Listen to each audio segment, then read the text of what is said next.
One. All right, we're good to go. Welcome back, everyone, to the Shift Method Podcast. As always, I'm your host, Coach Damian Michael. Today with me, I have a wonderful guest, Miss Becky Cerminaro. I'm going to go ahead and let her introduce herself, longtime friend. Becky, go ahead and tell the people who you are. Hi, everyone. So as Damian said, my name is Becky. Damian and I have known each other for quite a long time. We were trying to figure this out actually a few weeks ago, how long we've actually known each other. But we've worked at the FAU down in Boca Raton Campus Rec together for a few years on and off. And we've been personal trainers there. Well, I am now a personal trainer while he's got a big boy job, but we've known each other for quite a while. But I'm currently a graduate student at FAU, and I still work at the rec as a personal trainer on the side of that as well. Very, very nice. Did we ever figure out how long it is? Is it 4 years? I think 5 years? Something almost like that. 5. That makes me a little bit crazy. I don't want to think about that. It went just from me knowing this person who does handstands in the front lobby of the gym to now we're close friends. So here we are. Time flies. Circle, right? Absolutely.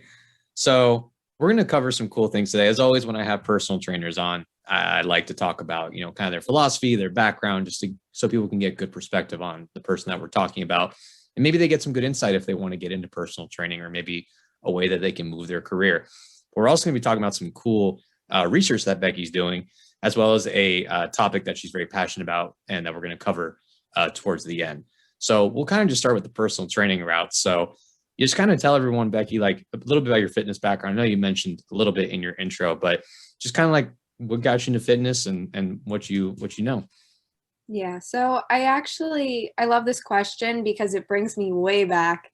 So growing up, I was in gymnastics, and it wasn't like I was one of those elite gymnasts where I was always at the top of my game, killing it with all the others. I always struggled, and I think that a lot of it had to do with a lot of the injuries that I got over the years. And a lot of that just had to do with weaknesses and imbalances that have just come along the years of gymnastics. I reached it was about my freshman year of high school where I was just found myself a little bit at a loss in gymnastics, and I felt pretty defeated. So what do? I joined cheerleading. What's better? And I joined that, and I wound up really injuring myself. I tore the ligaments in my ankle. So after that point, after I got through that injury, I was like, you know what? I want to do something that makes me feel a little bit better about myself rather than constantly feeling defeated. So at the time, my dad was actually resistance training. And so he kind of took me under his wing and showed me how to do everything basically from the ground up. A few years goes by. I'm in high school still, and I'm trying to figure out what I want to go for college. What do I want to do? Came across FAU through like a legitimate college book, which is so funny because it's like everyone looks things up nowadays. But we found FAU, and I knew I loved exercise, so I decided to pursue the exercise science route. When I first came into college, I was still very, trying to figure out how everything worked and everything. But I found myself back in the weight room and actually like finding a lot of the people that I now resonate with the most. Like a lot of our coworkers are all old coworkers. I used to know of them. I used to want to be like them. And then about a year or two goes by, and I decide, let me get my personal training certification. I feel like I'm ready to, move up to the next step. And a coworker of ours came up to me at the rec and was like, just do it through here. We have a program. So I got my certification through that way. And I've worked with so many different clients over the years. I'm just like still baffled by the amount of, I have such a diverse amount of, population that I've worked with a lot of different goals, which is why I am, still floored by that. But I used to bring my gymnastics background into some of the training tactics that I would put forth with some of my clients. I've worked with both men and women, but when working it specifically with women, I found that the confidence just is not always there, especially when they're first starting off. So my goal as a trainer was always to build that confidence and help them build that confidence for them. As I did through the years, as you become, I guess, more accomplished over the years, you become more confident with anything. But with resistance training, it's a little bit more, I would say, difficult because it's pretty intimidating. It's an intimidating atmosphere. You're going in, everyone's, got this mean mug and look face on, and you just have to kind of navigate that the best that you can. But I guess to go alongside of that, to answer your previous question, my fitness philosophy has been pretty much the same over the years, but it's kind of changed the way that I've, I guess, said it, state it, I guess. But my fitness philosophy is just, yes, do I love to help women get stronger? Absolutely. But fitness is more than just about aesthetics. Like, aesthetics is pretty much the cherry on top, if you will. You want to look good, you want to feel good and all that stuff. But what matters the most is just doing it for your health and for your long-term goals outside of the short-term goals. Although short-term goals are really good because it keeps you accountable, long-term goals are going to help you progress even further as a human being, and it's going to help you change your lifestyle completely. So I take that and run with it the best that I possibly can. But I used to use the ice cream example, right? Yeah, the ice cream sundae example with you can't have the cherry on top without the ice cream and the whipped cream, of course. So you need to build that foundation and build upon that. And that takes a long time. And a lot of people find that hard to believe, but it still holds true. Yeah, I'll never forget that fitness philosophy. When I first read that, I was like, that is such a cool metaphor and such a good way to conceptualize it. Ice cream, right? Yeah, and who doesn't like ice cream, right? Even if you're lactose intolerant, you still like it, Yeah. You hit on a lot of great points, so I'm going to try and remember all of them. So first, you mentioned how your father kind of got you into resistance training after, trying to get into working out more regimentedly instead of just doing gymnastics or cheerleading. And that's always a big thing I talk about is, social support, right? One of those barriers is like, do you actually have someone nearby, friend, family member, colleague who can work out with you or teach you how to work out, and how important that is to have that in your life. Whereas I'm sure, that was probably something that was kind of a, pivot point or kind of a cornerstone of your identity as a fitness professional. So hearing that's really cool. It's also the, when you talked about the ACE prep course, I think the memory is kicking back in. I think that was the first prep course I didn't teach it by myself. I think I co-taught it with DJ and Lindsay, because I think you were in the class and I was in there with you. Yep. There we go. You said something that stood out that I will never forget. I sat there and I knew the answers, but I was too afraid to open my mouth, as I'm sure most people are. And Damien comes up to me and he goes, you got to really give yourself a little bit more credit here. You know all the answers. All you have to do is raise your hand and say the answer. You know more than you think you know. And that's something that really hit home. So I'm very appreciative of that one comment because it holds true still. So. I got you, man. When I see talent, there's nothing worse than talent being small. Yeah. Can't, and this is nothing against you or any, I know plenty of people who are like this. There's nothing I can't stand more because it hurts the person when you can see the talent and the potential. It's just sitting there. And I remember you would ask great questions in class. You would participate very well. And I'm like, this person needs to speak up because they know what to say. Yeah. They're just, a little bit shy, or as you mentioned, when it comes to women in weight training, the lack of confidence, right? And that was the other thing I wanted to touch on, which is it may seem self-evident, especially people in the fitness industry, but I think it's always good to hear from someone's perspective that it directly impacts. So you may not feel like this now, or maybe at times you do still feel, self-conscious, but why do you think, especially starting out, women seem to struggle with getting into the gym and resistance training specifically. Like, what's the intimidating factors? What do you think is kind of that barrier? Okay, so if we, I guess, take a step back, when you walk into, especially like a college setting gym, or a place where you're going at after work hours, it's crowded, it's overwhelming because a lot of the points that I've been given over the years is, well, I don't want to go in there because I don't know how to work these machines, or I don't know what I'm doing, or I see someone cute and I freak out. Like, I've heard that all the time. And it's just, for me, it's funny because I never felt like that. Like, I never felt, because I knew what I was doing and I knew how to get there because my dad helped me. True. But I taught a lot of things to myself as the time went on. Like, my dad did not teach me how to deadlift or squat or bench press. I learned those on my own. And I did that because you see other people doing things, of course, and you're like, I can do that too, or just some things like that, for example. But as far as other women coming up to me and saying, how do you do this? I tell them first, I said, go where the machines are. And don't be afraid to read them. They're there for a reason. Go on and just give it your best shot. It's better than doing probably a swipe workout on Instagram, to be honest, because you're actually utilizing muscles that you probably aren't working out at home. There's only so much that you can do at home that you can, I guess you can just achieve so much more with what you can have in a gym. And obviously with COVID times, that's obviously different. Right.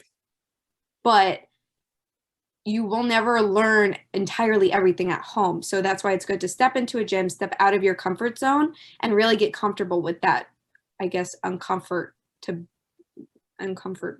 I guess. Yeah. And most gyms, like if you have access to a gym, it's cool. Maybe people who are outside the fitness realm don't know this, but most gyms are set up in a way, specifically the selectorized equipment, where you can go pretty much one by one and get a upper body, lower body, core, or full body workout. You just have to literally hop from machine to machine. And like Becky said, it's not going to be perfect. It's not programmed, but it's at least a place to start. If you just look at the diagram, a lot of them have even QR codes. If you scan your phone, which most phones nowadays have a QR code scanner built into the camera, you just scan it or look at the demo and you just do your best that you can. And if you need help, I know it can be intimidating to ask for help, especially because sometimes when you ask for help, man, some of these gyms, I don't mean to put anyone down. I won't say any gyms names, but for lack of better words, not the most inclusive people in the world when having communication with people who are new or shy when it comes to fitness. Absolutely. And I don't mean to step on this point either, because personal training, I think, can be so beneficial completely, especially at somewhere like the rec center, for example, with students who are maybe on the more intimidated side, especially when you're going to the gym at those crazier hours where you're just like overwhelmed with everything at once. Personal training is such a good tool. Working with somebody one-on-one, they're giving you their undivided attention. And if you're going into those crazier rooms, they're going to help guide you and navigate you through that. And it's going to make you feel 100% more confident. Like I had, for example, a client a few years ago. She was like, nope, I just want to stay in the personal training suite the whole time. I'm like, okay, but we do need to branch out a little bit. We don't have a lot of the same machines that are out there. So let's, eventually we got more comfortable, and that's just kind of like a little graduation, I guess. Yeah. It's all about self-efficacy, man. People's perception or belief that they can, or confidence, I guess I should say, to accomplish something, or in this case, the ability to exercise on their own, right? One of the big things with that is that I think there's 7 components of self-efficacy, and one of them is skill mastery. So feeling like I can actually do this skill. So like you said, if you don't know how to do anything, the whole gym becomes a barrier, because it's like the only thing and that's why most people, what do they default to in the gym when they don't know what to do? They go on the cardio. Uh-huh. Because cardio is easy. I just press the start button and I walk. Everyone knows how to walk, right? Mm. I don't know these weird machines and how they move and how to adjust them. Maybe I can read and figure them out, but I don't want to look silly. So that's a big barrier to entry. So yeah, definitely hire a trainer if you can, or even if, you're strapped for cash, maybe do some free assessments. A lot of gyms offer like a free consultation, or get involved in group fitness, right? That's something you also do, Becky. I know you had a little run of group fitness at FAU. So usually cheaper if you do the group fitness route, and you can get that social support and work with friends as well. It's so great. And a lot of times, a lot of the same people would come and they just build a community outside of that, like you said, and it just makes you more likely to keep on going, especially at a place where it's all included within the either price or not price. If you're a student, you're still paying for something, but not something, but you're paying for your school. All of the, I guess, the gym itself plus the group fitness, like a lot of that kind of stuff is going to be included if you do go to a university. However, with the personal training, that's going to be a separate cost. But even when I was getting started at FAU, I would go to all the classes all the time. Yeah. Because honestly, sometimes you don't want to motivate yourself to do something that you have to guide yourself through. So I don't think it's a terrible thing. I loved teaching stretch class. I just stretched it out every, I guess it was mostly virtual, and it was really cool because it just had the accountability factor that I didn't think would be present during a virtual setting, but it was so great. And they were so welcoming and warming to me when I, was first starting off, and I just, it opened up a little bit of, I guess, a separate door to fitness that I never opened before, which is what I wanted. So yeah, sometimes with group fitness, man, like I usually like to write my own programs, but there are just some times where it's like, man, I just want a hard workout. I want someone to write it and just be like, here's what you're doing, right? Here's the workout of the day. So that's why group fitness, especially if you're not really into the nuances of program design, which most people aren't in the general public, group fitness can just be that avenue of here's what you're doing. Here's how you do it. Ready? Go. It's like, okay, cool. I'm just following everyone else. So definitely a good thing to recommend. With group fitness, I don't know if I've ever asked you this. What is your favorite class to teach? Well, it's got to be stretch. Yeah. Yeah. Stretch is just, it hits home, and it brings me back to gymnastics, because gymnastics was all about stretching and all about flexibility. Although I argued with one particular professor specifically, because we were learning about something where we were like, oh, just your common rationale of you shouldn't static stretch before your exercise. And I was like, yeah, but you see, in gymnastics, we used to always static stretch before anything. And he was like, but it's different. And I'm like, but it's not, because even at times we would do resistance training or weightlifting within our gymnastics practice. But, as time goes on, research evolves. And so that claim of static stretching is not good before everything, it's not necessarily the same as it used to be presented. Yes, static stretching can be good for certain things. Obviously, if you have hypermobility, don't do it. But and that's what I like to preface a lot with the stretch class. It's like, if you don't like to stretch, then don't do it. If you find a way to, make yourself a little bit more comfortable than without stretching, like a foam roller or something like that, then do it. But by all means, do whatever makes you happy. Yeah, I'm a big proponent, just me personally, and I've talked a lot. If anyone who listens to my podcast or reads my blog post or follows my content on Instagram, they know stretching, not that I don't like stretching, it's just I don't see, for most cases, the utility of it, other than, I will say, in some instances, it does allow temporary range of motion. So you got a client, they need to get range of motion right now, and sacrificing force production, whatever, different conversation. But you want to increase range of motion in the immediate, you got it. You want a feel good effect, that's free, right? Massages cost money. Static stretching only costs a few minutes. So you get that feel good effect. Sometimes if you're in like a stretch class, you can have a meditative effect. So it might have some cognitive benefits, some mental wellness benefits where you can just relax and de-stress. And again, it can be free as well. Anyone can Google a class or listen to a podcast on meditation and just do it from the comfort of their own home. So there's that as well. And then also for temporary, desensitizing your body, right? I've had clients before where, they're just in excruciating pain from certain conditions that they have. And I knew that if I did static stretching prior to the session, it would calm down their pain enough for them to be active for the session.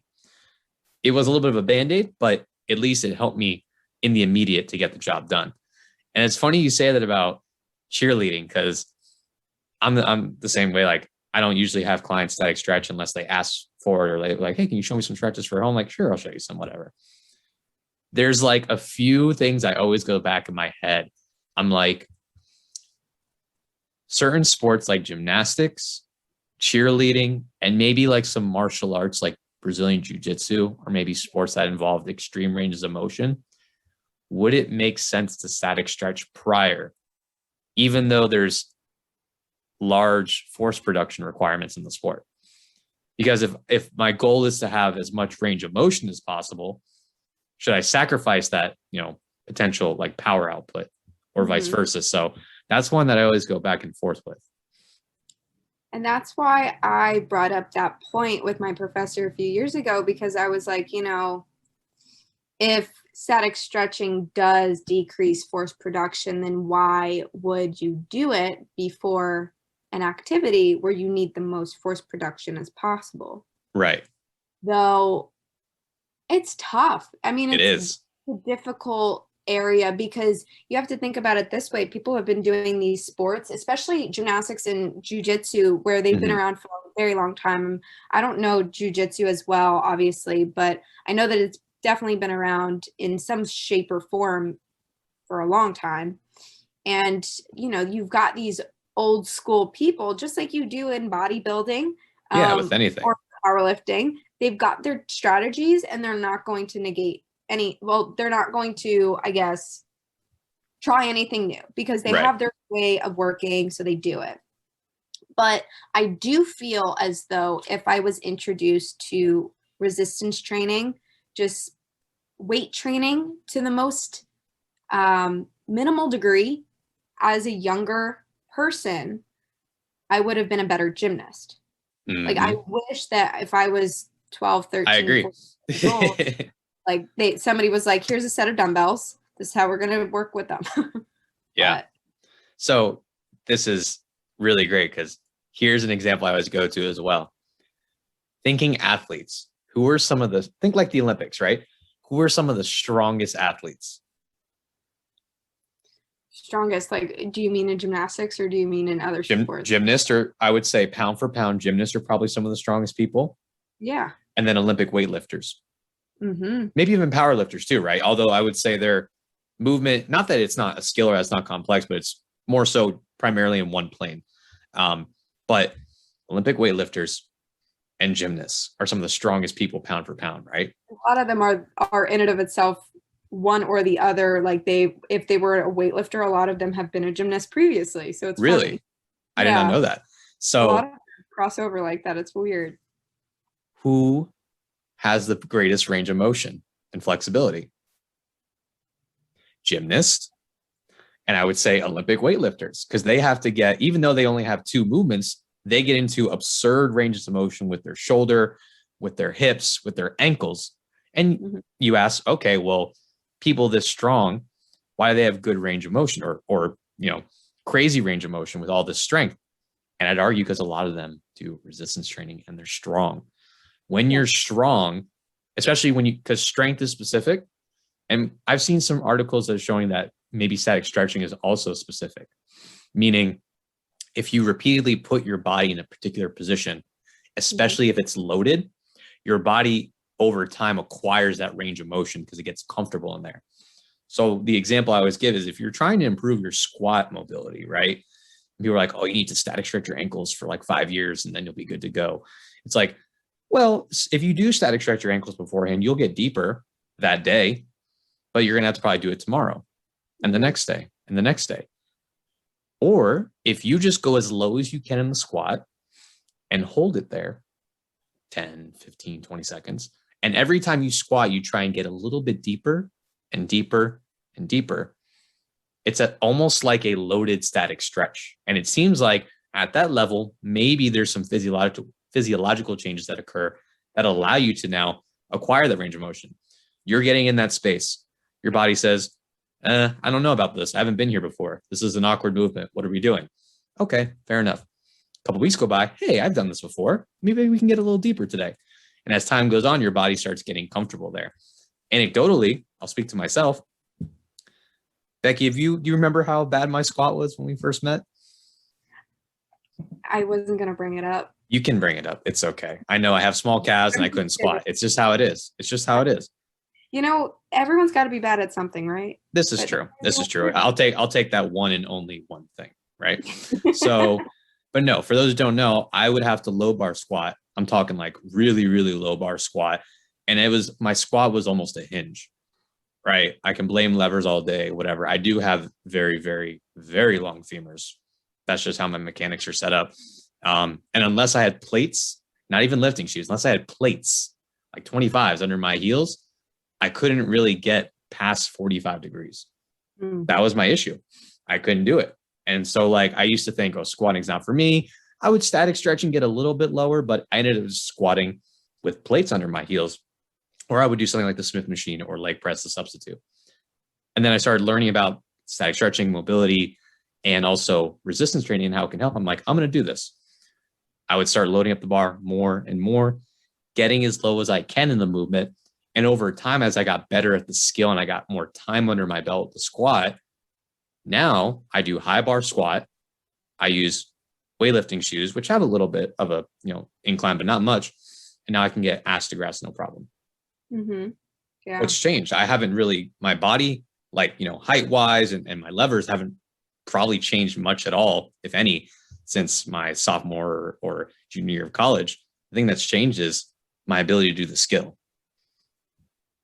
Yeah, I think that's a big, important takeaway too, because a lot of times if I start off with a client and I see that issue happening over and over again, and I notice it right away because it's such a prevalent issue, that I'll either tackle it with something like a box squat where you have to come into that range of motion, but you're not falling backwards because there's something there to guide you down.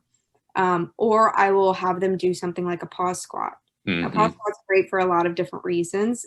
Pause squat is great, as you said, holding something for at least a few seconds is going to get you used to that range of motion, at least a tad bit. But the more that you consistently execute the squat, the more consistent your form will be at that range of motion. So I think that's a really important point that you said. So I wanted to drive it home a little bit further. Yeah, it's like you're exposing yourself to something that's new. So it's like a skill. It takes time to develop it. So the best way to develop it is to just get more exposure in a gradual way over time. I like the box squat and the pause squat. Those are great ones. One that I still like to do with clients if they're still not getting it. I love the TRX because the TRX, they can, turn it into almost like a Smith machine squat where they can, sit back really far. And then I'll have them get comfortable shifting their body weight more forward, more towards their toes. And then over time, they'll be like, oh, this is the position I should be in. And here's what that range of motion feels like. Yeah, their arms might be like this, but they at least know where they're supposed to be. And then they get a good feeling for it over time. So I found that one to be really helpful too. Yeah. That's last thing I want to talk about with personal training is you also used to do ladies lift, right? I did. What was that like? It's bringing me back. So I guess that's what kind of opened up the doors to working specifically with women. I mean, I do not just work with women right now, which is totally fine because I think the diversity within my, wheelhouse in a way is good. I like to work with a lot of different people, but specifically, I think that there's more of a need to help women. As I previously mentioned, I think that the ladies lift was so empowering because you were not only working with a one-on-one personal trainer who's also a woman, but you're working with a group of individuals who are like-minded in the sense of, okay, girls, we don't know what we're doing, so we're here together. So they kind of form like a clan, or they got some of their friends to do it with them. And the way that worked, I loved Ladies Lift. It was so fun. It was great because I think it was like a 4-week progression or something like I think that. so. It was like a 2-day-a-week class, basically. And they would come in and they would sign up for this. So it was like a separate fee, but it wasn't a lot. It was definitely cheaper than personal training. But they would come in and they would learn, I think it was like machines first week. And then second week with them, I actually just dove right into, okay, dumbbells and barbells, and let's get more acclimated with things a little bit quicker. And I think that that's important too, because a lot of women that I do work with that are on the newer side, I show them that, you know, it's different if you've never picked up a weight before in your life, but chances are you've probably tried and you've done it a few times to know what it feels like. I make the barbell less intimidating, I guess, for a woman, which I love, but a lot of times we would end the last week with like a barbell based training with like barbells and dumbbells specifically. But I think that just getting the hang of working with those more intimidating tools in the gym is good, because then it broadens your perspective of what you can do in your own workout. So it definitely helps to empower people, but it definitely helped them get stronger as well. So it was a good duo there. Which is awesome. Have like, what was it like seeing them pre coming in, not knowing much, and then post, like they gone through it? Like, do you like see the confidence? Do you like, were you able to like see them coming into the gym after the program, and do you still like talk to any of them, or like what was that like afterwards?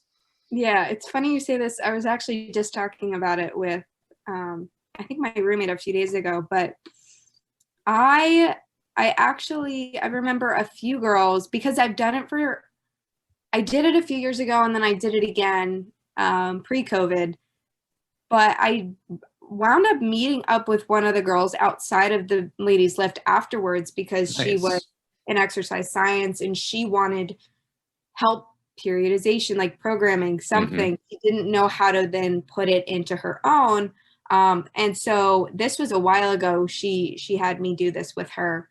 But then for I guess the latest Ladies Lift that I taught in 2019, I made it to where everything was printed out for them so that they saw how I programmed things for them. And I understand that, because programming, like you said before, so you were teaching them how to program and work out. Yeah, I would just that's cool. Yeah, that's so cool. It's a way that nobody really teaches you.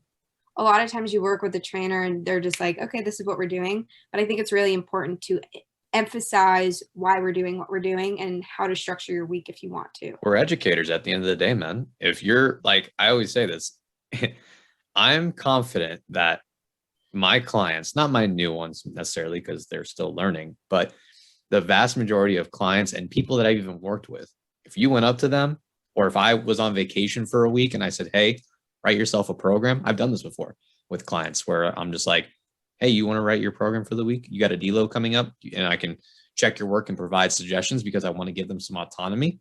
They can do it. I don't know if that's true about every client that works with a personal trainer. If something were to happen with your trainer, if they go on vacation, if you had to go somewhere else or you moved, do you know what to do on your own? That's huge. It's huge. It really is. And that's funny too, because with COVID and everything, it kind of put everyone at kind of this standstill of, I don't really know what I'm doing. Or some people pick things up at home, which they were able to kind of progress that as time went on. But yeah, you know, at the end of the day, it's just, how are you providing the best that you possibly can for your client? And every client's going to be different in the sense of they're going to respond to certain things differently. Some people need you to hold their hand a little bit more, whereas other people need to back off. So you kind of have to read their cues, which is why I think working in person is a little bit different. Although working online is also fun. I really enjoy that. I just think sometimes it takes a little bit more to get to know somebody, especially when you have them as a newer person to lifting weights. It's really hard to get somebody to like get off the ground from that. But once you get them going, they get going and they love it. So when it comes to, I really like that because I was actually going to say, I'm like, man, it'd be really cool if like when we bring Ladies Lift back, because I want to bring it back, that we have some programming component. Because it's like, okay, cool, we know how to do this stuff, but like, you know, if I don't know like how to structure it, then like, I guess I'm just going to go to the gym and just do whatever. Right. So I like that you had that structure. There's one thing I'll definitely say that kind of goes way back to the beginning when we were talking about like the barriers. Like I people watch when I'm in the gym. I'm watching everything. That's just how I am. I like to watch things. And what I notice is, you know, this is not all guys, but I know, you know, if you got an XY chromosome, sometimes, even if you're not, you think you're a personal trainer. And so they see some chick working out. Maybe they're hitting on them. Maybe they just think they need help because they're in the gym. And I know how, just hearing from female friends and my girlfriend and her friends, I'll hear usually the same story, which is I pretty much know what I'm doing. And even if you didn't know what you're doing, it shouldn't change it. But they're like, I pretty much know what I'm doing in the gym. But people just keep coming up to me. It's either to talk or it's to like try and give me suggestions about working out. And like, not in like a, I dropped the weight on myself and thank you for getting it off kind of thing. Just like sticking your nose where it doesn't belong, dude. Just like, leave me alone. Like, let me do my workout. So I imagine how that can be at times intimidating, yes, but I think more so just frustrating and annoying because you're just trying to do your thing. You're just trying to vibe and people are just like in your way.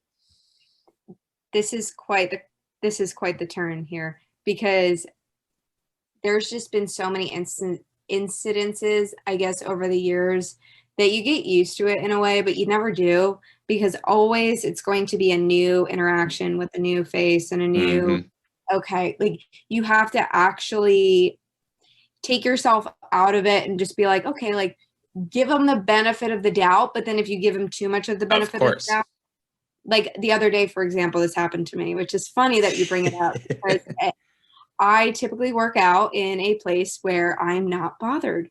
But I was working out somewhere where there was other people the other day, shocking. And what do you know? Somebody walks up to me and he prefaced it with, "How old are you?" And I was like, that's a little great way to start a conversation with a stranger. I guess nowadays children are just out of whack. And he said, "Well, you're really strong." And I'm like, "Thank you." That was a great compliment, except for the first one. And then he asked about, I guess, certain exercises for certain body parts, and then he walked away. It was just the weirdest. Oh, so he asked you for advice.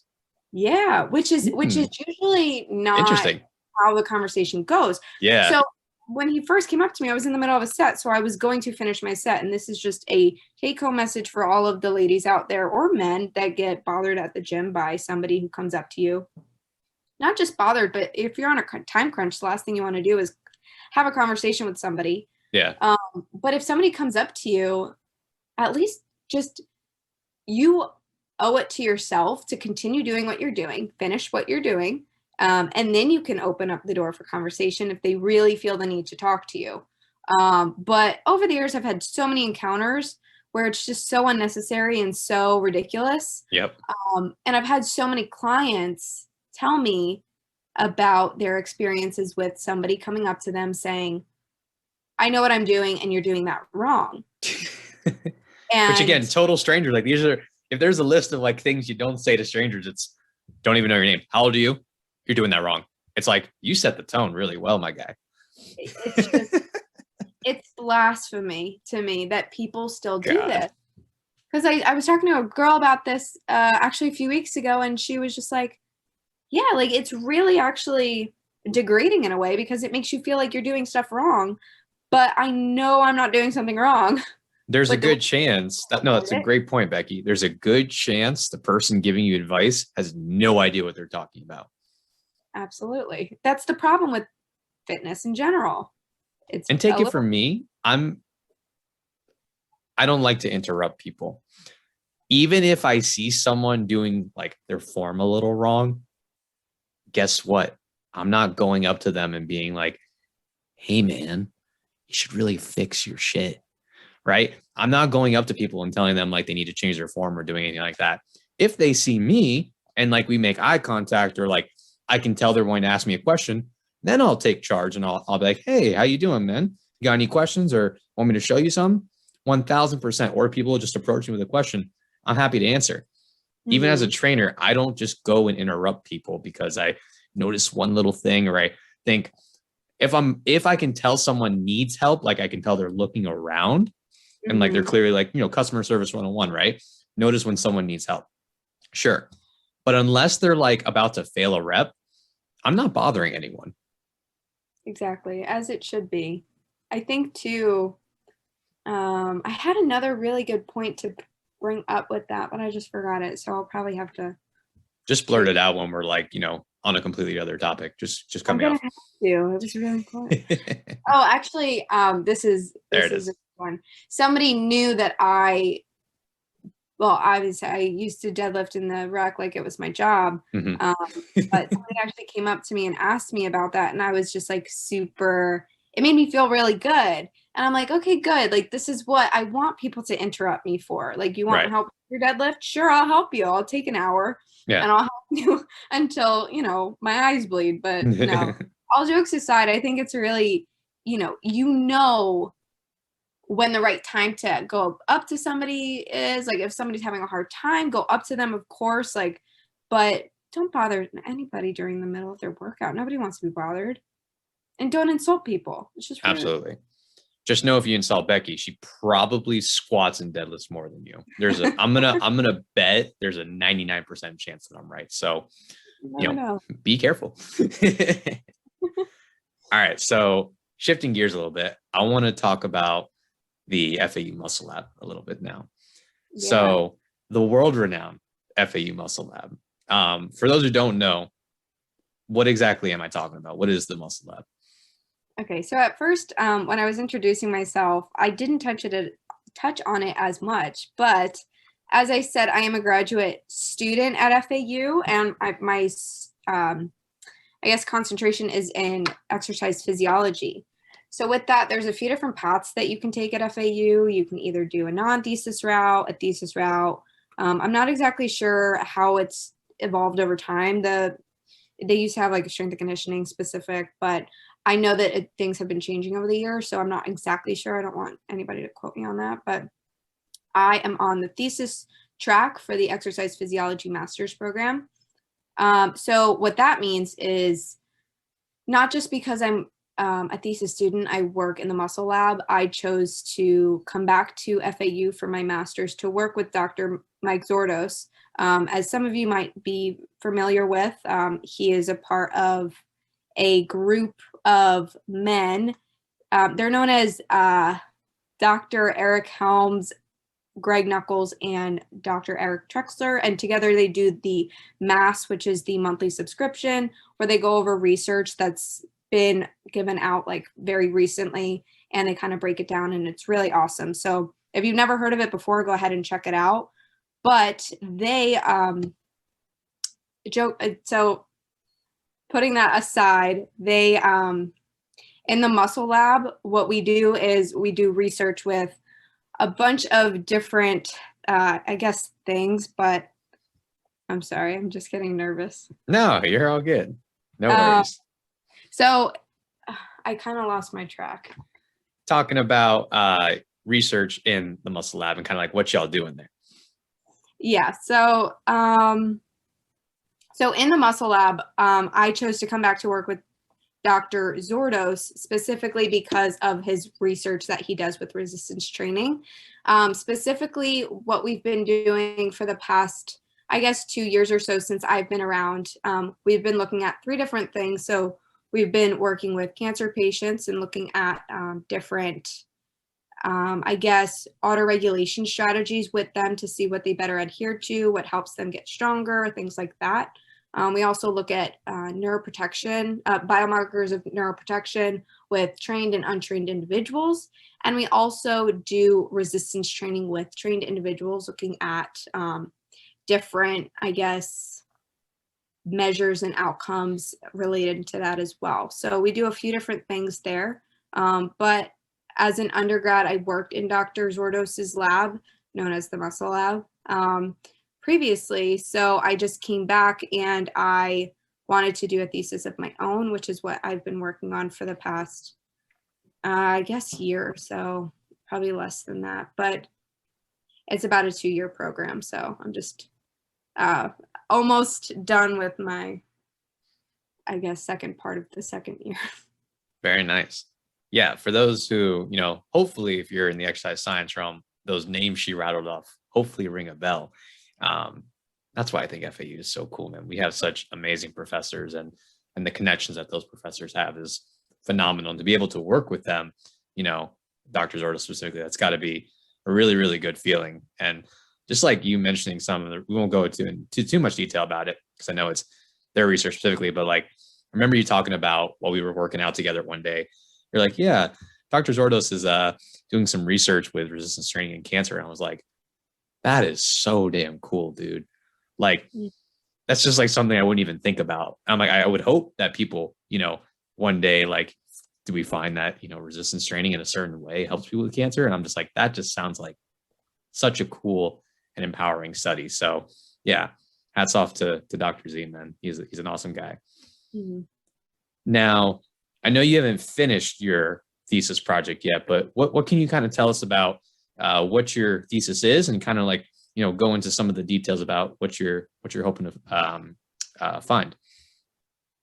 Yeah, so as I mentioned previously, we look at different outcomes and measures in trained individuals.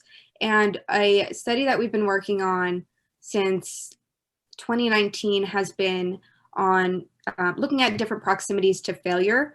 And with that, specifically the rating of perceived exertion scale, as I'm sure everyone is familiar with, we use the modified, 1 to 10 version, but specifically the RIR-based RPE scale that was created by Zordos and colleagues in 2016 is what this is kind of branched off of in a way, because we use that for a lot of the research that we produce. So with that, I'm going to be looking at, or I'm currently looking at, the longitudinal relationship over, it's about a 6-week time span with trained men in the back squat and bench press, with the relationship of the repetitions in reserve and average concentric velocity. So repetitions in reserve and average concentric velocity are going to be 2 ways for gauging perceived effort. However, average concentric velocity is more objective than repetitions in reserve, as it's more subjective. There's a lot more error with that. But the only way that you can take average concentric velocity values is with a linear position transducer. Now, a lot of the times, nobody's going to go out and buy one of these, as they can cost a lot of money. However, in research settings, it's really important to use something like this because it gives us a little bit more accuracy. So with this relationship, what we aim to do is we want to see how stable or variable it, I guess, occurs over the time span. So is it going to remain a little bit more stable, or will it vary over this time, which we can then set up RER ACV profiles with an individual and see how that progresses. So obviously, if it remains stable, then we know this is a great tool for trained individuals to use. However, if it doesn't, then it's good to note that it doesn't, and you would have to change these profiles over time. So is the hope, this is very cool. I remember hearing a little bit about velocity training a few years ago, and I wasn't really too much in the literature, and I'm still not super up to date with it, which is partly why I wanted to have you on here to talk about some of that stuff. But general, knowledge, right? As the weight on the bar gets heavier, or as you get closer to proximity to failure, I'm imagining that on average velocity goes down, right? Because you're fatiguing, things get slower, or if there's more weight on the bar, things get slower. That's the general understanding. Is it looking at the relationship to determine if there's a correlation between reps in reserve and velocity, meaning like our RIRs and RPs and a subjective measure, very good one if people learn it, but maybe some people work better with an objective measure. So is it, if there's a correlation between the two, can we then use concentric velocity to determine someone's true RIR and then use that as a cutoff point or like a training parameter? Or what's kind of the goal with finding this relationship? It's a great question, because as you dive into this literature, you can get stuck down this rabbit hole, and it's kind of hard to— Let's go down it, Becky. So with the velocity training, it's a little bit more complex than you'd think, because there's a few different components that we see throughout the literature. There's absolute velocity, which is the average concentric velocity value, as I previously mentioned, but then there's also something known as velocity loss.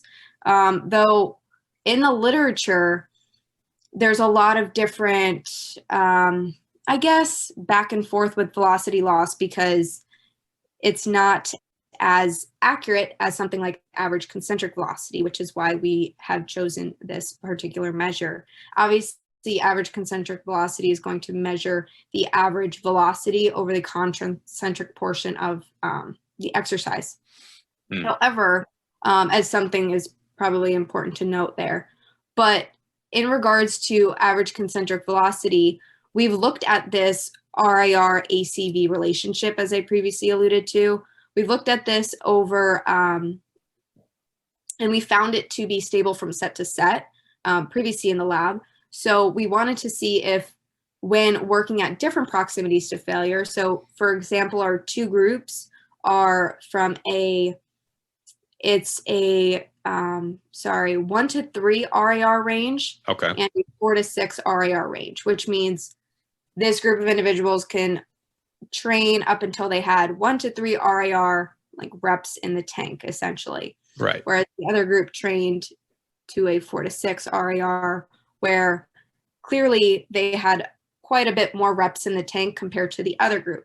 Mm-hmm. However, it's not so much that this relationship, we know that velocity is going to decrease as sets go on. Of course. I'm sorry, as reps go on. However, especially when the load is greater. Mm-hmm. However, can we take, say, this, say for every 1 repetition in reserve, you have a change of velocity of 0.02. Mm-hmm. Is that going to be stable when we look at it for 6 weeks time, which is pretty much, if you think about it, when you're training and you're tracking your weekly progress, if you do something like a 4 or 6 week program, it's kind of a good way to gauge that. So thinking about it more practically, you can say, okay, so this is good, because if I just do the same thing but increase the intensity, decrease the reps over a 6 week time span, will that relationship change, or will it stay the same? Mm-hmm. To where I can then look at velocity more clearly, really gauge my RIR precisely, and use this to get better at lifting weights. So I think that that's kind of the main point with that relationship. It's a little bit tough to understand when you're looking from the outside in, because it's very easy. It's like, we know that velocity means speed. So Yes. It's kind of like you get a little bit twisted in your head with it. So I just wanted to clarify that, just to kind of use this as a different measure, but with something subjective and objective that we can kind of take and run with. Absolutely. Now, pardon my small brain, because I'm still trying to parse it out, and you probably have already said it 50 times, but I want to make sure I'm getting the point home. So when it comes to using velocity as a objective measure in combination with RIR, is the hope that if incorporated in a training program and then your training program is going in the direction you want, that the velocity from set to set stays more stable, or that it maybe decreases from week to week? Like, for example, I'm just making up a number. If you get a velocity of a unit of 2 over on average across all the sets, but 6 weeks later, you get an average velocity of 2.5. Is that the goal, to kind of see, do we see velocity increasing as all the other metrics stay the same, or is it something else? Well, think about it this way. If you were to perform, say, 3 sets of 4 repetitions on the back squat for 6 weeks, and you were performing this in like a daily undulating periodization, which we it's if you care to learn about that, I can always send Damien some papers on Dr. Zordos's previous work in the lab. But we use this daily undulating periodization in a lot of the programs or protocols. And with this, we can look at kind of if somebody's performing the back squat and bench press 3 times a week, it's working at a different set and rep range with different intensities as well. So point is, if you look at this, say Monday from weeks 1 to 6, you're looking at just the back squat, you're going to see that obviously if you're still squatting the same amount of pounds, your velocity is going to get faster because you're becoming more trained with that load. However, if working within a certain working within a repetition and reserve range, such as like a 1 to 3, it's going to become easier, right, over time if you keep it at 100 kilos. Right. Therefore, in order for you to stay within that range, you're going to need to increase the load because you want that to be within that RIR range. Gotcha. However, with velocity, that's where it gets a little bit complicated because the velocity value, as I said, because you're becoming more efficient at a specific lift with a specific load, once you change that load, that's going to change the average concentric velocity as well. So with this, it's interesting because can you get as close to that? And obviously it's going to be it might be a little bit more variable than one would like if they like numbers to be perfect. Right. Velocity is never going to be exactly perfect because this is how it is. Like if you go, a millisecond quicker, then that's what it's going to tell you. So is this my physics brain is kicking in? It's saying that if I'm able to produce, if my velocity is faster, that should be indicative that I'm getting stronger. If I keep the load the same, right? Like force equals mass times. So if the mass is the same, if I'm squatting 100 kilos on the bar and my acceleration or my velocity, is 2, if I can keep the same load on the bar, but my acceleration is getting faster and faster, would we then be comfortable saying that overall, maybe even if RPE or RIR is staying the same, that I'm getting somewhat stronger because I'm able to move the bar faster?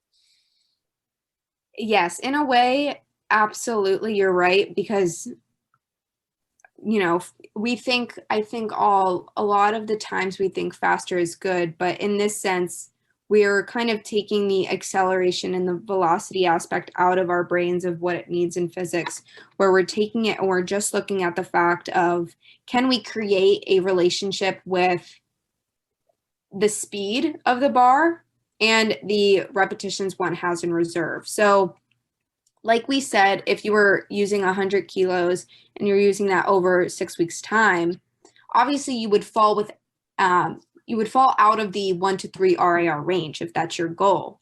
But velocity would go up.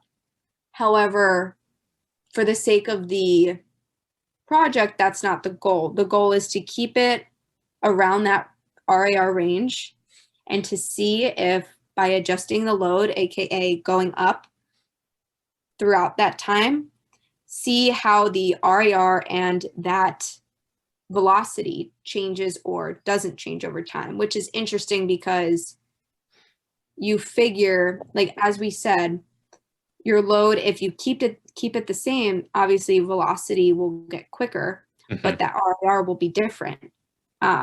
So in order to account for that, we need to increase the load, because as one gets stronger, they're going to increase the load, or maybe not. If they're really trained, there's only so much that you can add to your, to the bar. So with that, by increasing the load as frequently as you can to stay within that range, or as non-frequently as you need to stay in that range, you're going to look at that relationship alongside of the average concentric velocity, and use that kind of as your primary tool to gauge how hard you're working. Gotcha. Okay. That makes a little bit more sense. No, it's a bit. No, could definitely tell it's a rabbit hole because, like you said, there's a lot of components working. Now, thinking about this, obviously you don't have the results yet, but thinking about this practically, how maybe one could in the future, or once this or more research like it comes out, how do you see this being used in a training session? And do you see it mainly relating to strength training, or do you see it having some role in other training like hypertrophy? So all in all, my assumption is that this relationship, based on current literature and actually a recent paper that just came out a little while ago, they looked at this relationship in untrained individuals, and the relationship did change over time. And I cannot tell you how many weeks the training program was. Maybe it was 5 or 8 weeks. But that was important for us to know, although their exercise selection was different. I think it was more bodybuilder friendly Gotcha. exercises, whereas we're using multi-joint exercises, which is beneficial then to look at how this, changes. But we do have a previous publication for the lab that looked at the back squat, bench press, and deadlift with this relationship. And as I mentioned before, when working at 85% of 1RM, this RAR-ACV relationship remains stable from set to set in 4 sets, which is good for the purpose of this study, because then we can kind of take that and run with it. But I do think that this would be beneficial for specifically athletes. I know that a lot of times in these studies, you'll see that they're working with like a group of athletes, like football team or something, where people are all in the same room. And a lot of times then they can afford something like that, where if it's being done with a, I guess, athletic program, I do think that it would be beneficial for them, because then you can really gauge how hard somebody's working, especially if you're in a group of or if you're training a group of athletes. You don't know what's going to be the most optimal for this person versus that person. So I think that that's the first step. And then after that, I think it really depends on the availability of this type of tool. But I think it's really important for research purposes in this kind of niche. Very, very cool.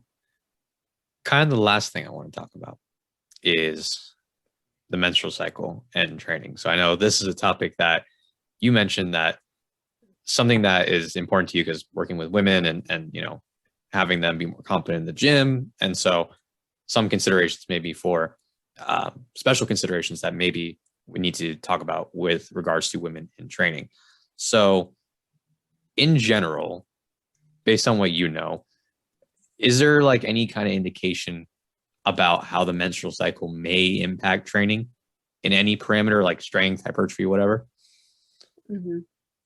So, and the reason why this is such a fun topic is because I will actually be looking at this a bit more closely. I've never actually done my own research in this area, but I will be going on to pursue a PhD in this specific, well, not this specific area, but I will be learning about the menstrual cycle and the endocrine system specifically at University of North Carolina at Greensboro. So I love this question a lot. I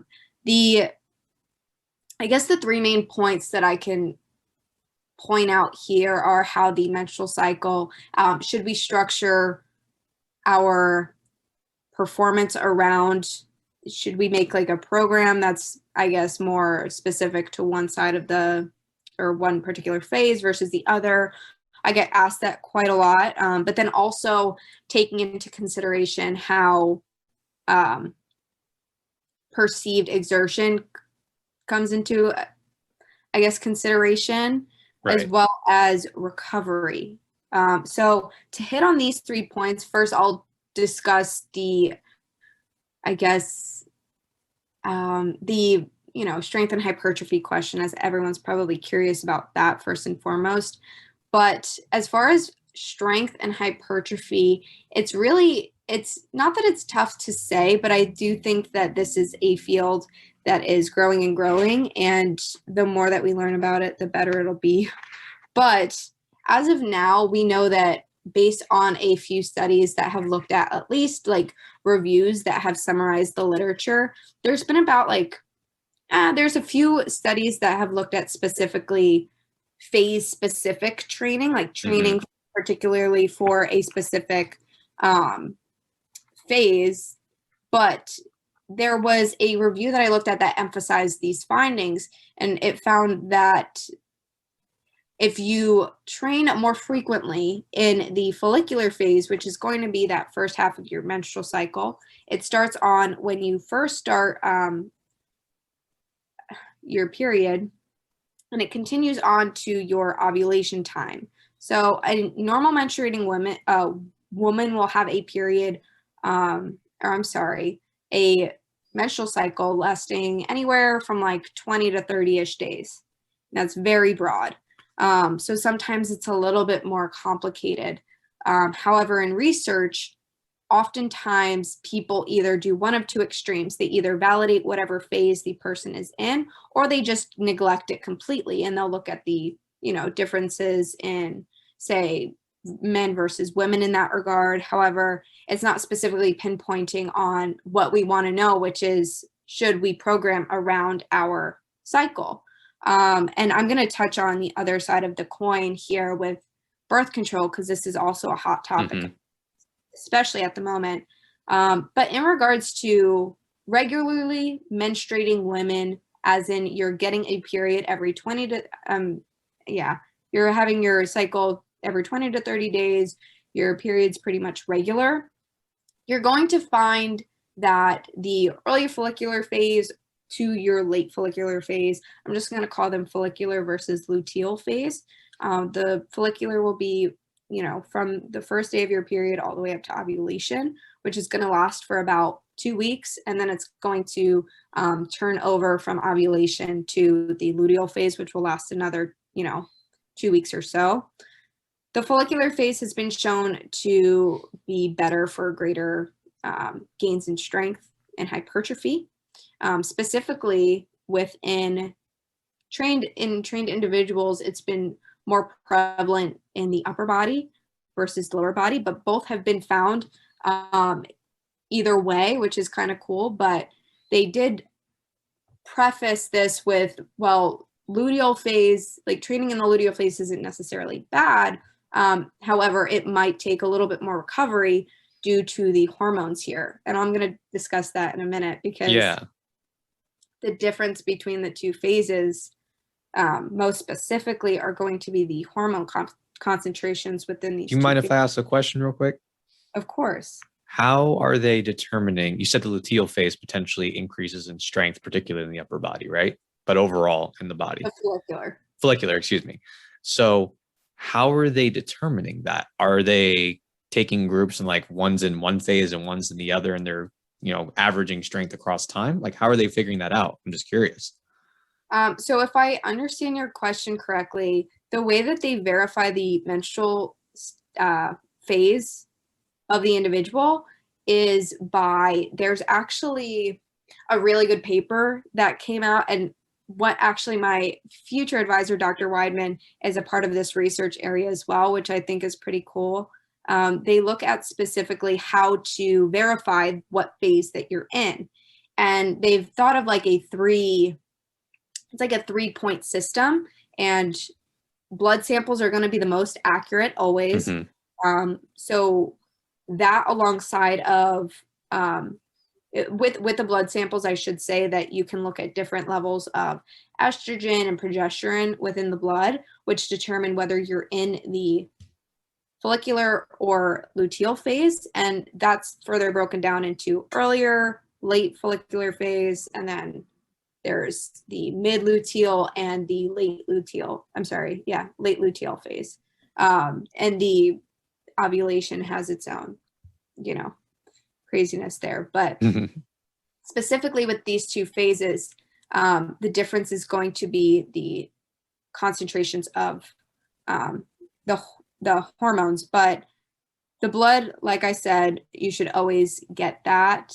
Then there's also urine, and then there is your calendar-based method. And that's obviously by the way that the doctor would ask a female when was their last period, and you look in your calendar and you at least assume the best that you can, but that's not going to be always the most accurate. So with that, those three things are always important. And that's the problem with the ambiguity within the research now, because a lot of studies that are looking at strength training or at least performance outcomes, they don't necessarily find what they need in the sense of the verification of the phase. So then they note in the limitation, well, they didn't validate what phase they were in, so we can't say for sure. But alongside of that, there's been many good studies that have been published that have looked at that have verified whatever cycle they're in, so that they can, like I said, work within that specific phase to see if, strength training will be more beneficial, which is how I came to the finding at the moment of in the follicular phase, the strength and hypertrophy will be a little bit greater than in the luteal phase. But I think that's just like a broad blanket statement at the moment. Right. I guess what I was trying to get at is, so let's say I had a magic wand and I could definitely tell that you're in the follicular phase and that you're going to be put into this training cohort, and that you're in the luteal phase. I can put you in this cohort. Let's say we can predict with 100% certainty that they're in that phase. So we take out the ambiguity. Mm-hmm. If I give them a training protocol to determine if strength is increased, what am I using to, I guess, make sure that that's the particular variable that's different between the two groups that's causing the strength increase?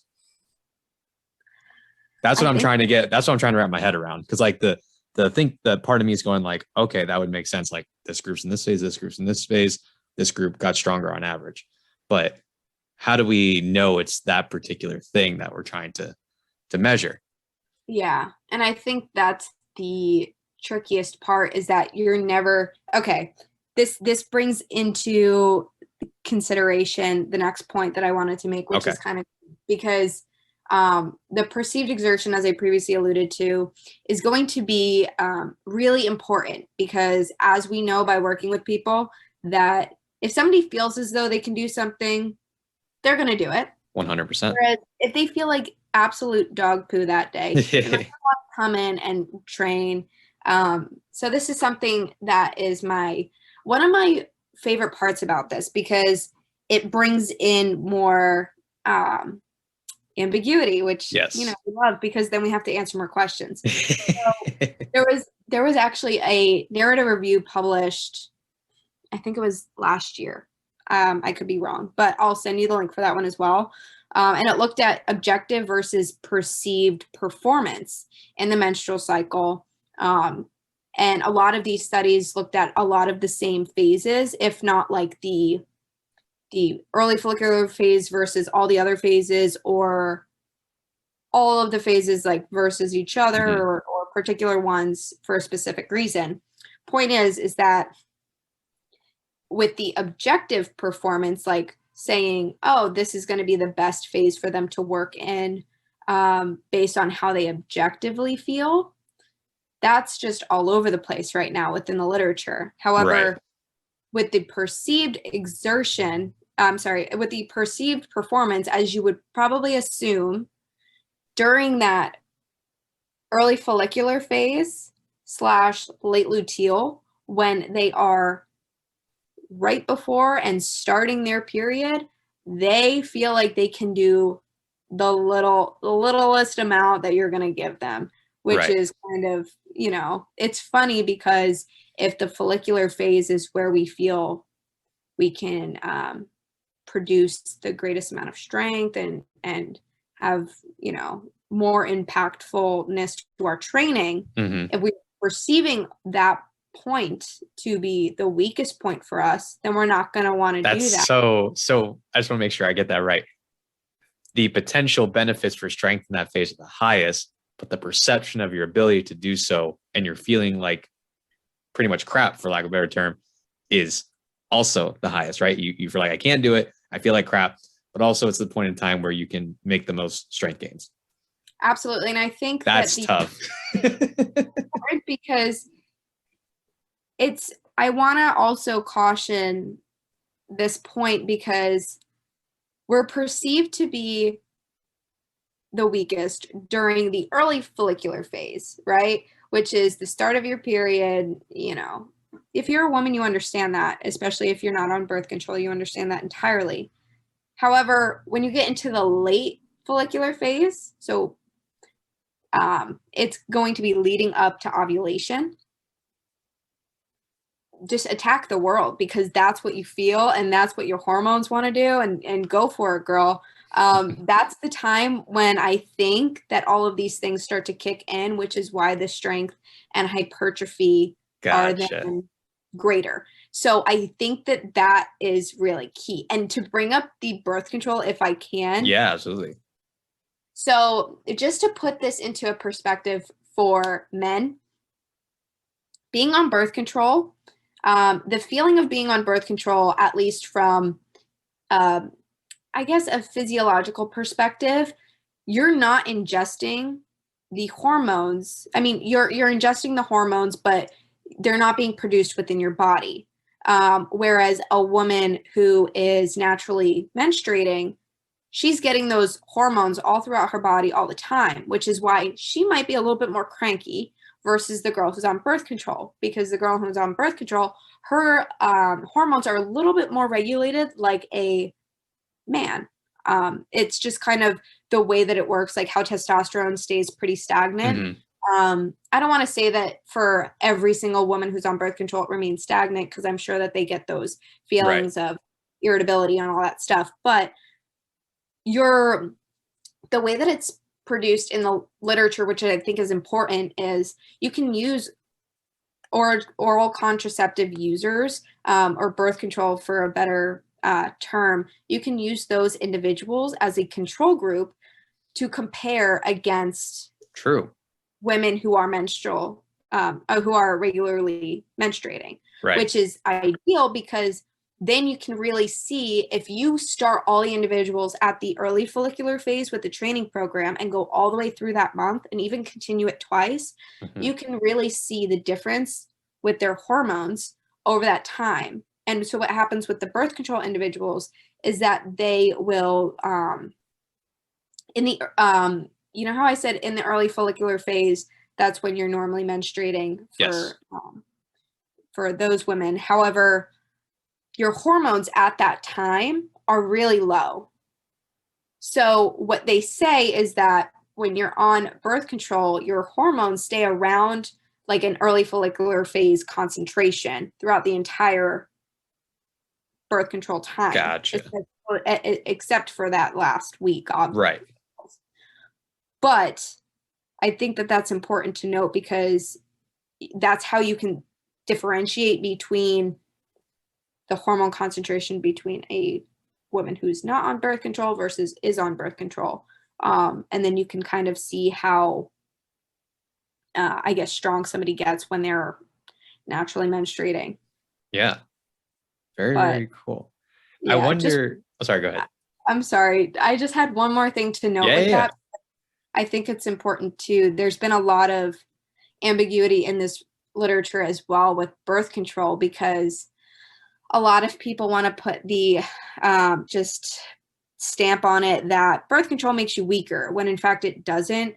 I don't really want to say whether it does or doesn't, but in the literature as of now, in a recent meta-analysis that came out, it did note that there was maybe a small effect, a little bit more inferior performance happens with these individuals compared to, regularly menstruating women. But it's not enough to say whether or not it's significant, which is important because it's going to be different, Yes. It's just, you can't just say to somebody, you're not going to be strong because you're on birth control. So I think that's important to, I guess, take for that what you will. This is the tricky part, because, People listen to me, they've heard me say the word biopsychosocial. If I told you to take a shot every time you hear me say that, we'd all be gone by now. But the main point is that biology in general, because we're biological beings, plays a huge role, especially in this biological process we're talking about, the menstrual cycle, right? The perceptions and subjective part of me that I always like to talk about gets caught up in this. Here's the thing, right? Let's just say, for all intents and purposes, you take birth control and it makes, I'm not saying this, we're, little thought experiment. And the evidence comes out and then it gets published in, ACE Fitness and NASM and ACSM and all our textbooks. It's like, yeah, people on birth control are generally weaker. My mind goes to, do we want to be telling, not that we should lie, but do we want to be telling people that you're going to be weaker? Number one, because like you said, there's a big variation from person to person. Most people I know on their period feel like crap when they're going through it, especially in that beginning part, right? The cramps and the hot flashes, and everyone's got their own like certain, side effects and symptoms. Totally get it. I know some people who have no symptoms and they just get it. And I've had clients who, when they train, I know I got to modify training quite a bit because they just feel like crap. Mm-hmm. And they're like, I'm just glad that you came to the session today and didn't cancel. I have other clients you would never know. And their performance is pretty consistent over time. So part of me goes to like, I try to go the middle route where it's like, maybe as of right now, like, do I make broad program changes for every single woman who's having a period? Or do I take it on a case-by-case basis and adjust based on the individual?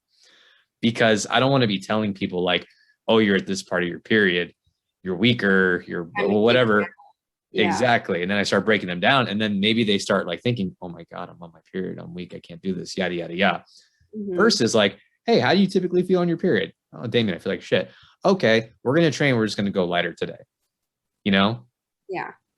And I think that's important too, because it's something I wanted to hit on, because I know for a lot of the clients that I work with, I track their menstrual cycle consistently. Whenever they come in, I ask them, actually, I don't even have to ask them, because the way that my brain is wired, I have the way that it works in my head. Yeah. But if need be, like there's the chart and you can always tell based on their last cycle what phase that they're probably in. Like if somebody's not on birth control, technically they're not going through all of the same phases. I'm sorry, if somebody is on birth control, they're not going to be going through the same phases. But if they still feel like crap, it's important to know that. However, this leads to like a little bit of a loophole, because when you're working with women who are on oral contraceptives specifically, a lot of times athletes are going to be in that population because, and I don't think that it's necessarily a good or bad thing.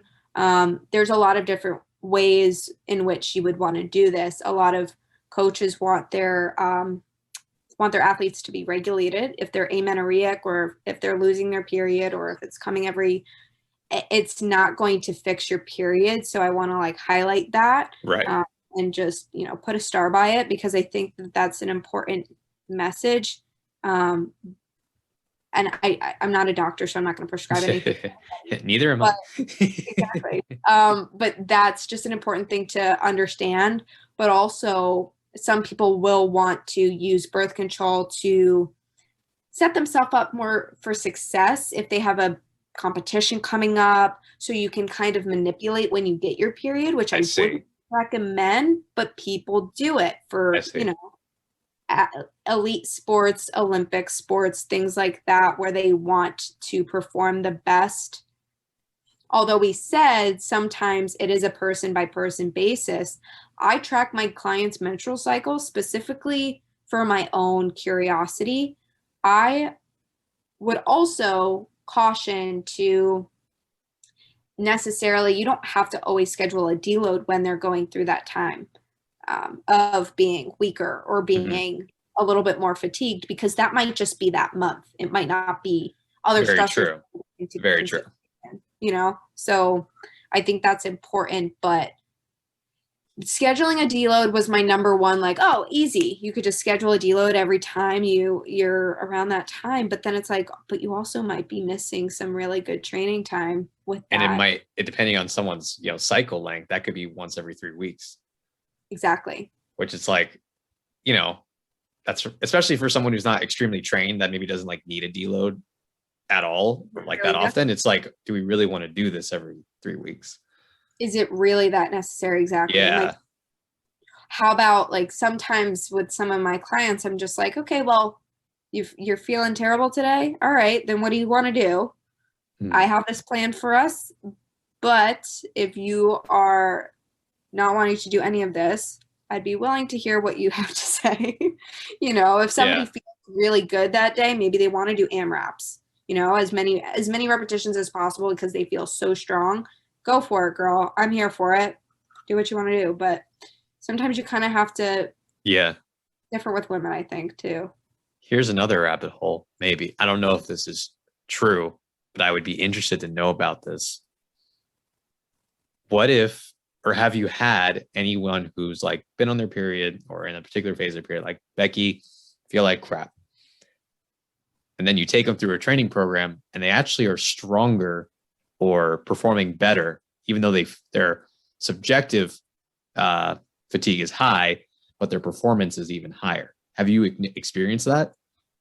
Yeah, I think it's been countless times because, like I said, this happens every month or so. So like I oftentimes with clients will work with them to get stronger if that's their primary goal, or hypertrophy if something like that is their goal. The problem is with hypertrophy and strength, you want to be careful with their recovery. If you're at a point in their cycle where they feel as though it's harder for them to recover for some reason, obviously we have to take a lot of things into account, but then you might not want to do certain things at that time. But honestly, I've been pretty spot on.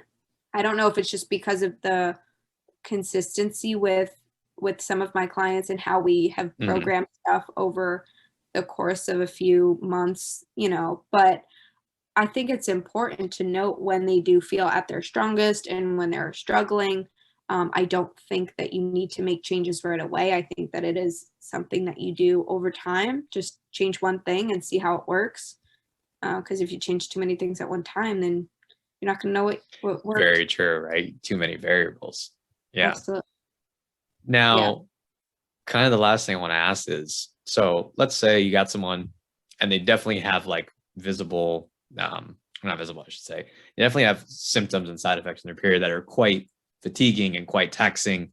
They don't want to work as hard. Maybe even like objectively, they still have trouble. It's like, I'm trying, Becky, I can't, and I feel like crap. What are some potential program considerations you would give to that person, or maybe even some advice you would give to our coaches? They could say like, hey, here's something that I've tried that's worked, or maybe something you've read that seems to help. And then like kind of as like an aside to that, I'll try my best to remember, is it any different than just someone who's feeling like crap? Or would you do something maybe a little bit different because it's the menstrual cycle in particular? So I'm going to answer that last question first because, to be quite honest, I forgot the first question. But I got you. To answer the second question, it's really hard if somebody really feels like crap to tell them no, you don't.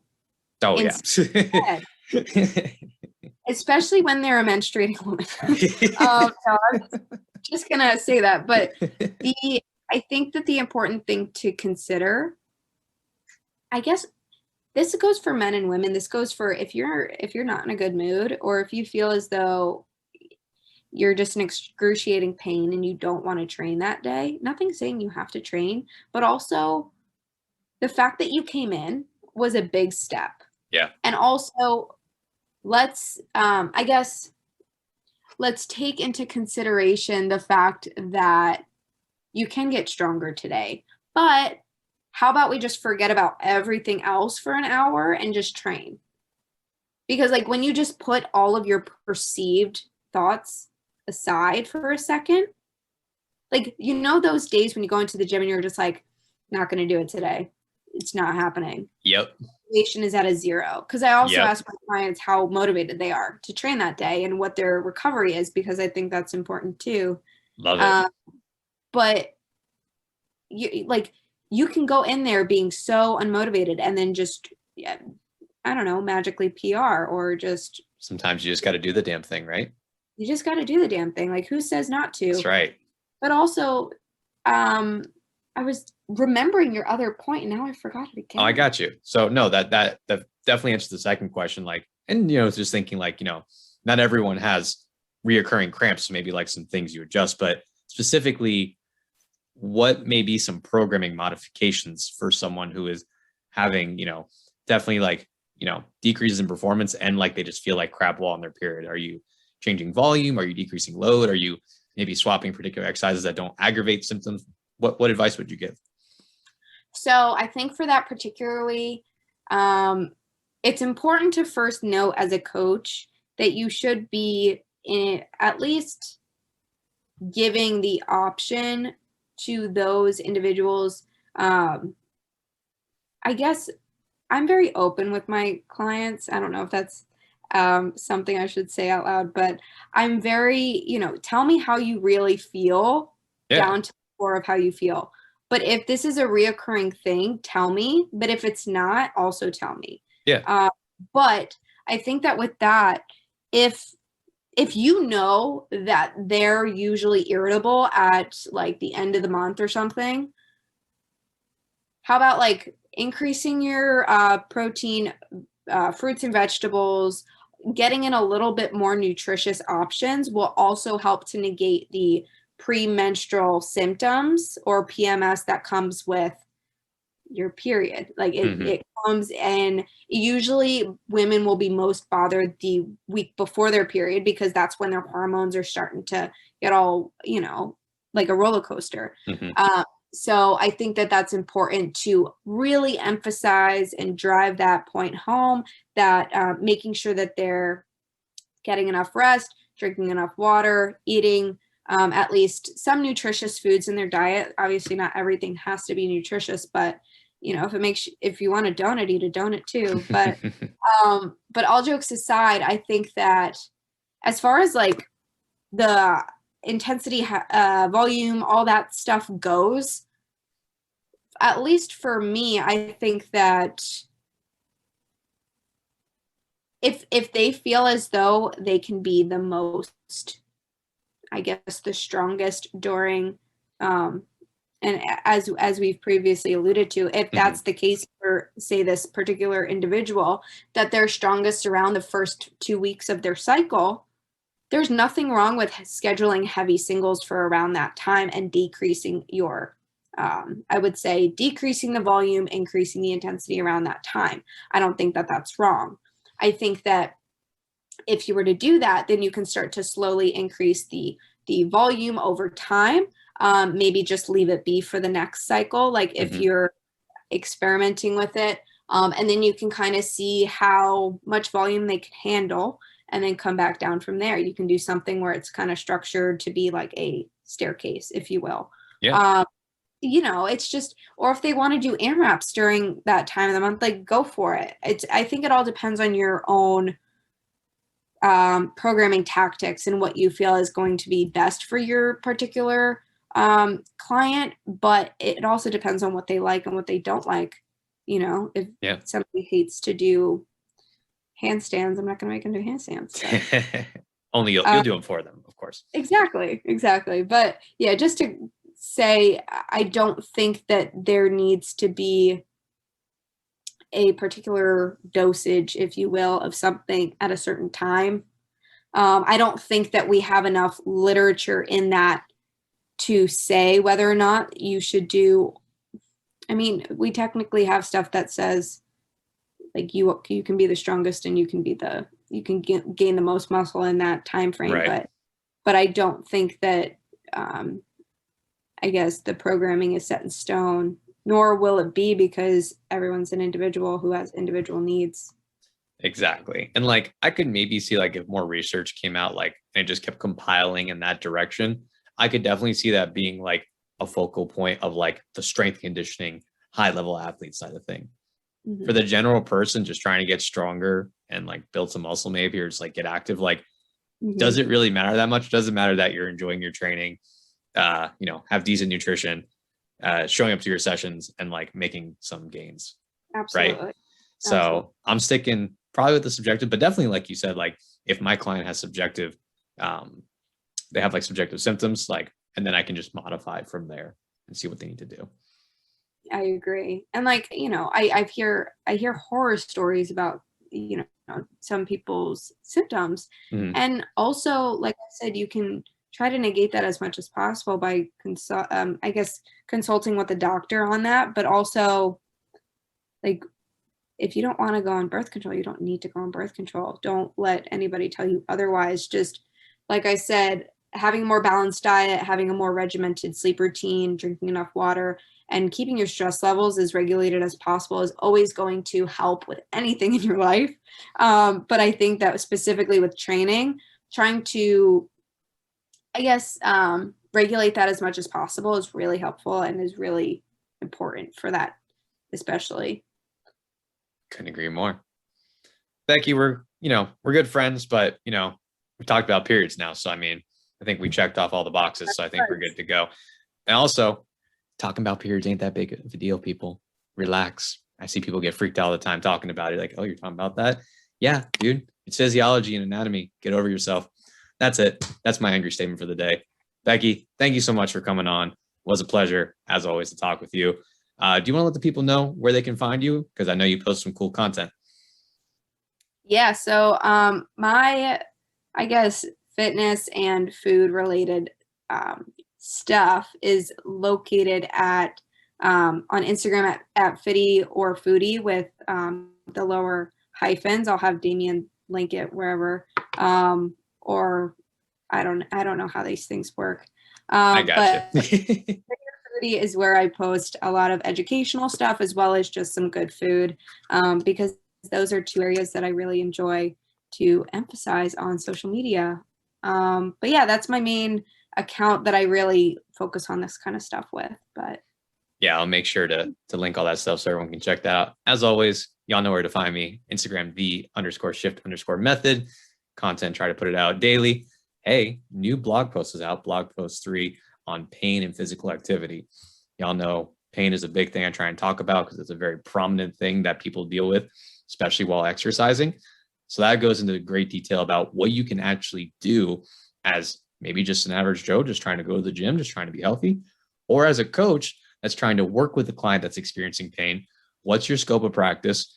What are some strategies that you can use in the immediate that's going to help your client have success, hopefully long-term? Would definitely recommend giving it a read. You can read that over at theshiftmethod.org. We also still got shirts, and as well, I'm taking clients. So if you guys want to train with me virtually or in person, especially if you're in the Broward or West Palm area, just hit me up. Be happy to train with you. And that's all we got. Becky, good as always. I'll see you sometime in a day or two, I'm sure. Later, everyone.